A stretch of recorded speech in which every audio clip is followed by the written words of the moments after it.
Kale, abachala nawami, thank you so much boys and girls. Sit yourself down. This is about to get started. Twakatandika show yafe ate nga twabeta amawulire amalamangi nnyo. Amawulire mangi agabaddewo mu weekend, olugambo poko kalebule baddewo binnyo naye kale katutandikire ndowooza kugulirira mwana mulewala amanyiddwa nga Maureen Nantume. Maureen Nantume ono, the beautiful Mami Maureen Nantume yaliko mu kibiina kya Eagles Production bakikyusa ne bakifuula Lawrence bakifuula ki? Golden Production.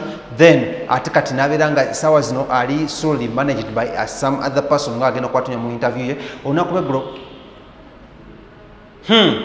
amasanyalaze ne gagenda olunaku lw'eggulo munnange omukyalo nerabiseeko wali mu kyaki ne Lawrence kyotonkolo obukodyo obwo sibutegeera naye yalabiseeko mu kyaki ya Pastor Wilson Bugembe era twabaddeyo fenna n'okubanga tusabako era munnange ka black ke yabadde ayambaddekeeko nange ka green ke nadde nayambaddekeeko nga mukalabaawo era twanyumye nnyo naye munnange ebimu ku ebyo yabadde agezaako okwogera yabatodde ebyamabinyo first of all yagambye yabeerako house girl fenna kye tubadde tutamanyi nnyo era ng'emboozi yamukutteko nemukaabya nekabya ne Pastor Wilson Bugembe naffe abadde mu kyaki yatukaabizza kubanga ate Pastor Wilson Bugembe yadde abuulira ku kibayita ekisiimuula ne carpet oli kisiimuula oba oli carpet omukyalo ono Maureen Nantume, the beautiful Maureen Nantume olwamaze service nengezaako okufunamu katalk naye netwogera ku bintu bingi ebigenda mu maaso mu ggwanga Uganda mu bulamu bwe mukyala business woman mukyala wa family nekyo ekyasinza okuba nga kikola kitwewuunyisa yalumiza abamuwalana yagambye ekisooka ye mukyala mufumbo era mulinde embaga ye omwaka 2021 embaga yali nagikola mwaka guno nene wabawo ebigootanye manye ebya covid yagambye tayagala abantu batono ayagala abayite mwena ayongera okubalumya mukitegera ate nagamba yita alina mujjawe mumwesonyiwe nayogera n'amanya g'omwami we namusinikira ne ka message alina n'akayimba kapya lwaki lwesi tubatula mu interview ne bagiraba lwaki tubogera bingi kakutule mu interview ya mwana muwala amanyiddwa nga Maureen Nantume ate tukoma tugende maaso namuli amalamanyo wano wenye ku Celeb Just of Our Drivers nnyo abasubscribe nga batabira ku TV. So much welcome. My name is the one, the king of television on BTM TV nga bulijjo nako lwalero kyasanyu nnyo tino mukujja nga tuzize tusaba tujja twegayira Katonda n'omwetondera wengwirire ku mukyala amanyiddwa nga Mami Maureen Nantume mujuke twakoma okumukyaza twayogera ku bintu binnyo naye adda tubuzeeko nnyo mu karantini mu covid-19 so tugenda sooka tubuyeko biri bitya then tugende ku mulamu ogwalero ntino tumusanze ku church. Mami sooka obuze bwakulaba ku BTM TV abali ku BTM TV banange mikwano gyaffe abagizo Maureen Nantume mbagala nnyo gy'obulidde nje ndi mbulidde eka ate nga ndi bulungi. How is family tandikira? My family is very okay. The daughters they are okay. Oli yandigambye okugamba muno church lwaki mu basebi tetubalaba nnyo ku church? No, nze nsabira mbakatuliki erweza naye kati ebibaddewo bya covid twali tusabira ku ma TV naye nga nsabira rweza. Tukulabye mu church oze and you're looking so beautiful. Yes, ate nga nyumiddwa nnyo by the way, nyumiddwa service nnyo. Okuva covid yonna nawe yabeerawo guno mundi gwakumeka ng'ogenda mu church? Nno gwe gusoose. Kiki ekikuleetedde ddala mu church?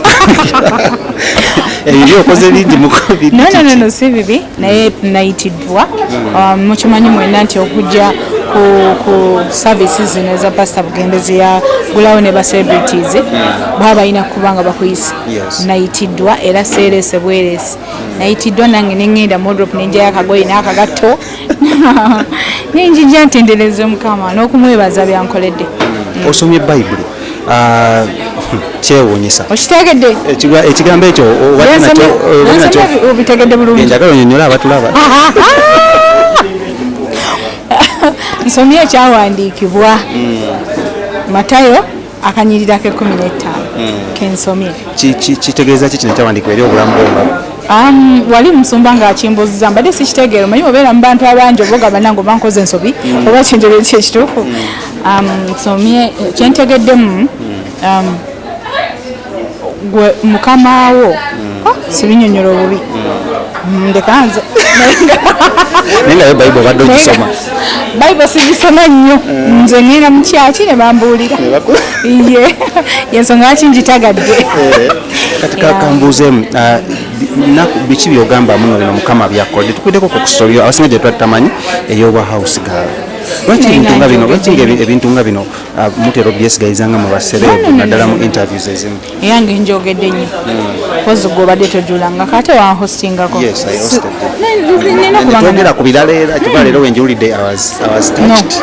Najogerako. Yes, I was. Nali house girl ewaka nalina bye nali mpitamu nga newokubeera siinaawo Katonda okunnyamba okunteeka mu bwa house girl obwo yali anfunira wakubeera yali tanfunira mulimu. It was a blessing in disguise. Yes. Nali tanfunira mulimu kuba nafuna awokubeera nenfuna n'ekyokulya nenfuna n'abanfaako nti bwe nafunanga ekizibu nalina ow'okugamba naye waliwo nali nsigadde nze. Yes. Omukwano gwo ne Wilson Bugembe guvaawa? Pastor Bugembe mwagala nnyo kuviira ddala kuba nti ye Bugembe nze nantume. Pastor Bugembe mwagala nnyo stories ze zonna zazawula bamuyitanga lya yero biki mwagala nnyo background ye yonna jajjanyumya ndaba ng'etunulira ddala mu ya Maureen nantume. Mwagala nnyo yensonga lwaki namusaba tukola akayimba ate naye nakkiriza mwagala nnyo.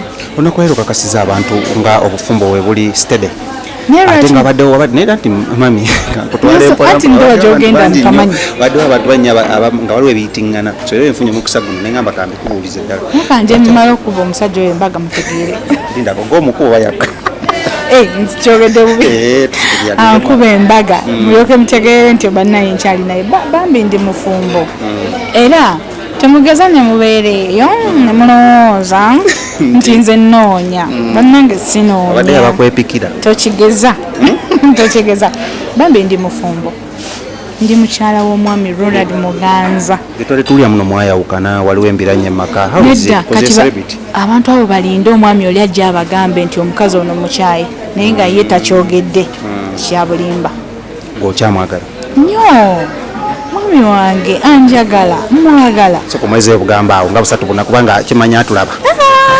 nkwagala nnyo love okimanyi ebintu by'omukwano bizibuzibu sijja kwongerako awo.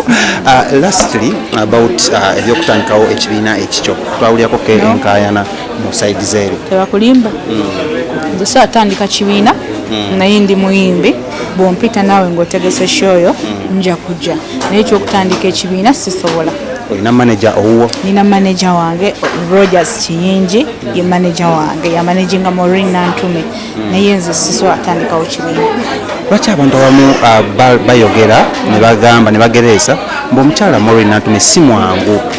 Why? Muntu muno n'omutima omubi like si mwangu ne approaches nyangu si mwangu akukolagana naye si mwangu bwekityo tayagaliza muntu wa mutima mubi. Kakati baali bakoze business yaabwe kinenjonoona mbo tayagaliza business yaabwe kije baali banyanjulidde nti yatta business yange no omuntu ayogera ekyo waba ayagala gofune ajje gy'oli mukole kye kyayagala okole n'agenda okusanga nga toli wa kuzanya n'omugamba no sijja kukola kintu ekyo kati ye bw'agenda agamba oli mubi bayirawo ate nze bye nabimanyiira ekintu ekyo kimpadde nnyo okweyagala mu mutima nenfuna ne benkomako abaliyo mwena nga mumanyi nti ndi mulungi nedda nze siri mwangu nze ndi mwangu eri abo abangu ate ndi mulungi eri abo abalungi. You give me ice cream I give you ice cream. Gwe ntankuula ojja genda nange bulungi nkuwa kamulali mukitegedde bw'oba omwagala mweka ice cream mweka kamulali ajja kuwa. Ekirala lastly nga tumaliriza you a business woman for that case omukyala alina ebintu ebyogerwako ukikoze otya? Abadde Katonda sijja kugamba nti nakola bwenti kozi bangi bakoze bizinesi nezigaana naye Mukama abadde Katonda te nange si buli kyenkola nti kiyitamu era nange nina ebintawaanya mu bulamu bwange naye Mukama n'okwekkiririzaamu timanyi gye nava kati gye nava eyo siyagala kuddayo nwana nnyo obutaddayo kati ova olaba buli kyenkwasaako omukono negayira Katonda kiveemu omulamwa nange nabyenkwatako nebigaana ate bwe kigaana nze nkita nengenda nebigenda. Mu music career yo mikululo ki gyolese? Sijja kulimba tokyalina active music ngedda naye sebo nina oluyimba luli okutambula n'oluyimba tulumanyi ngamba active like wagenda nga lekana kuno kuba ekivuluze kati essaawa eno ebiriwo nti nno tulina problem ya covid kati awo tosobola laba muntu nti oba ali active batali active naye for mikolo wise am there era nkola bulungi nnyo so emikolo siina baana beŋŋambye nti ndeseewo nonono nkyali ku Maureen brand. Eno brand eno giraba. Sikyalwana nnyo nga wali. Brand eno njagala ebeeraawo. Sikyalwana nnyo nga wali wenalwananga nti teweebaka oli bwoti. Nina wenatuuka nenzikakkanamu naye kati nkyali ndi ku kino. Ebigambo ebisembayo eri first of all family yo eri bannayuganda abakwagalayo fans. Family yange mbagala nnyo abaana bange, mbagala nnyo ba sweetheart, njagala nnyo sister wange, njagala nnyo benkola nabo, bentambula nabo, mwena mbagala nnyo abawagizi ba Maureen Nantume, mbagala nnyo mikwano mwe bali kuwagira. Tulina oluyimba olupya baluyita Mundeeri era ndubaweereza bannange oluyimba olwo lwalaavu. Yesebo Kyava kuti Mundeeri no oluyimba lwalaavu ng'ennyimba za laavu zonna kati okyuzinga erinnya erinakwata amangu abantu. Yes, naye nga n'ekigambo ekyo mwekiri Mundeeri. Buli kadumbeereri mu birowoozo Mundeeri. Kati omuntu oyo ng'akuliye eri kamuweereza. Kale watawadde omukyala Maureen Nantume abakumwagala musange ku Facebook ze, ku Instagram ne ku YouTube kwali nnyo amanyira still Maureen Nantume. Yes, Facebook page yange bagita I am Maureen Nantume, account yange bagita Maureen Nantume, Instagram yange Maureen Nantume ne YouTube yange Maureen Nantume. Atawomba nsukawomba sisukawo. So back to you back in studio, that is Kim GK ne Sherina Awori awadde ku kamera mwita Makona. Thank you so much for watching.